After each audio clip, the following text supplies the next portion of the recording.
Detalye sa pagtanggol ni Jackie Forster kay Kobe Paras dahil nasa breakup nila ni Kylene. Ina ni Kobe Paras na si Jackie Forster, dinepensahan ang anak sa cheating issue di umano ng anak niya sa kasintahang si Kylene Alcantara. Ito ang buong istorya. Tuluyang kinumpirma na ng ina ni Kobe Paras na si Jackie Forster ang tungkol na sa hiwalayan ng anak at kasintahang si Kylene Alcantara. Ibinahagi niya ang breakup ng couple sa pamamagitan ng video na ini-upload niya sa Instagram. Laman agad ng mensahe niya sa video, itinanggi niyang ng babae ang anak niya. Giit pa niya na sana ay naiwasan pang lumaki ang issue ng cheating at breakup ng dalawa kung hindi sana hiniling ng kampo ni Kylene na magsalita ang ama ni Kobe na si Benji Paras, na okay pa ang relasyon nila. Matatandaan na unang inihayag ng ama ni Kobe sa publiko na maayos pa ang relasyon ng couple kaya wala dapat ikabahala ang mga fans nila. Sa video message ni Jackie kung saan dinipensahan niya ang anak na si Kobe, saad niya, "Some things were said and done na kami, let's say, red flag." For the next few months, Kobe had a few more encounters with Kylene's parents. That really put them off. Kobe gives his all, he's generous, he's kind. He sticks to one but when he made to feel a certain way, he is done. Pinunto pa niya na mismong ang anak pa niya ang sinubukang ayusin pa ang relasyon nito sa aktres. Ngunit dahil sa nabitawang salita ni Kylene na hindi katanggap-tanggap, ang isa sa mga rason kung bakit tuluyang nauwi sa breakup ang relasyon ng couple, nilinaw din niya na si Kobe umano ang nakipaghiwalay sa aktres. Malaking question din sa kanya bilang ina kung bakit naging cheater ang anak niya sa relasyon nila na siyang lumalabas ngayon sa imahe ni Kobe sa publiko. Inilahad din niya na mismong si Kylene pa umano ang nagpumilit na tumira ang anak niya sa kanyang place. Sa dagdag na pahayag niya, "You let him borrow your car and stay at your place while he was waiting in the condo that he wanted to buy. Only for you and your family to belittle him. He was there because you asked, and he stayed because he wanted to trying to make it all work." Sinabi pa raw ng anak niyang si Kobe na ang pagpupumilit na ito ng aktres ang isa sa mga toxic na estado ng kanilang relasyon. Sa pagbulgar pa niya na may pagkakataong sinasaktan pa ng aktres ang anak niya at palaging chinecheck pa nito ang cellphone ng anak niya. "He was already distant. You're grabbing his phone and you physically assaulted him. And in a manner that was provoking. Why? Why would you do that?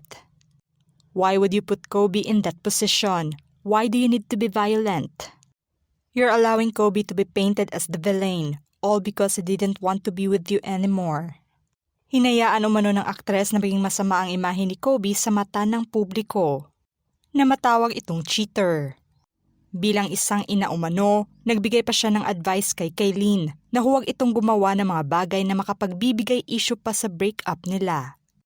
Tinukoy niya ang pagbura ng aktres sa mga photos nila together ni Kobe at ang pag-unfollow issue. Dahil sa mga bagay at aksyon na ito ay pandagdag lamang sa init ng issue na siyang nangyari na nga.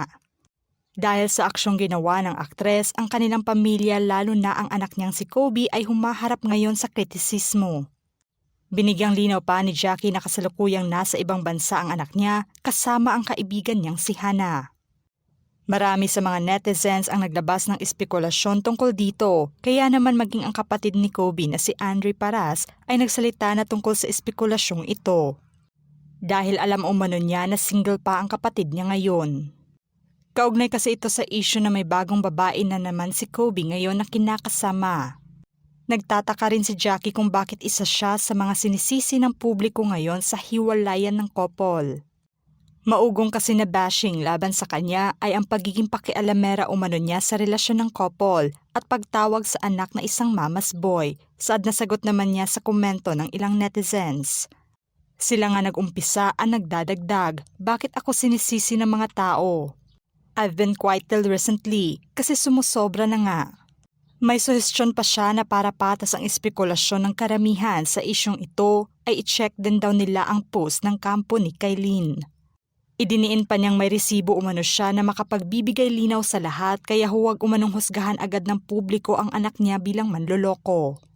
Sa pagklaro pa niya ngayon, kaya umano hindi agad inamin ng couple ang breakup ay dahil nasa kontrata. Nag-umpisa umano ang lahat ng bashing sa kanyang anak bilang red flag nitong Enero. Naging malaking question pa sa kanya kung bakit maraming nagtatanggol sa aktres dahil nasa courage dahil sa pag-iwan niya kay Kobe. At pananahimik para maprotektahan lamang ang sarili niyang peace habang ang kanyang anak ay kinukuyog na ng publiko. Ang katotohanan pa umano ay nitong nagdaang Easter Sunday ay kinumbinsi pa sila ng aktres na bumalik na si Kobe at mag-sorry sa kanya upang maayos pa nila ang relasyon. May pag-uusap pa umano sila ng aktres upang maiwasan pang uminit ang issue, ngunit nagbahagi pa umano ito ng sentimental song cover niya na You'll Be In My Heart, na siyang nakadagdag pa sa init ng issue at ang tila paninira pa ng pamilya ni Kailin sa kanila online. Inalmahan ito ng aktres kung saan nag-send pa raw ito ng mga screen grab photos. Galing na sa reliable source at hindi galing sa kanila ang paninira, ngunit may ibang tao rin daw na nagbibigay sa kanila ng kaparehong screen grab na may username pa. Akala umano niya na nasa maayos na ang pag-uusap nila ng aktres. Ngunit nag-share pa umano ito ng mga cryptic post maging ang kanyang pamilya. Masiraan lamang daw sila. Eto rin daw ang dahilan kung bakit nakapag-share din siya ng kanyang quote. Nakatanggap din daw siya kaagad ng pagsita galing na sa Sparkle Talent na hindi umano maganda ang parinig niya. At nagmukha pa siya ang mali, nais pa ng management na magkaroon sila ng ceasefire.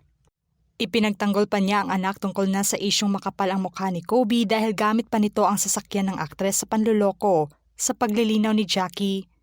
First of all, pinahiram mo yung car because his car was getting repaired. He didn't use it to cheat because he didn't cheat. And to be honest with you, Kobe doesn't mind taking Grab or Uber because that's the kind of person he is. Hindi siya maarte. Sinabi pa raw ng aktres sa kapatid ni Kobe na ang sarap umanong singilin ng bayad sa renta ni Kobe. Kung saan siya naman daw ang pumayag na magsama sila sa kondo niya, bakit hindi na lang daw niya ito pinaalis? At minamaliit pa si Kobe ng mga magulang ng aktres. Nanawagan pa siya sa pamilya, mga kaibigan at toxic fans ng aktres na huwag daw magpa-playing victim ang mga ito at insultuhin ang kanilang pamilya. Bilang ina, naging dismayado umano siya sa sarili niya na hindi niya pinansin ang mga warnings na sinabi ni Kobe sa kanya, na natatanggap niya tungkol sa aktres at ipinagtanggol pa umano niya ito. When Kobe finally called to fill in the gaps, I had a flashback. And it just made me so disappointed in myself because back last year around July, I was warned. But instead I defended you, Kailin. I thought, if there was a woman, a mother that could understand and be most accepting, it would be me. I regret not listening to those warnings. Sa ngayon, mensahe na lamang niya na sana'y matuto ang lahat na makiramdam sa mga issue at makita ang katotohanan at tunay na pagkatao ng iba at huwag agad manghusga base lamang sa mga espekulasyong lumalabas na pansariling interes lamang. Ano ang masasabi niyo sa pasabog na revelasyon ni Jackie Forster tungkol na sa issue ng breakup ni Kobe Paras at Kailin Alcantara ngayon? Just comment below.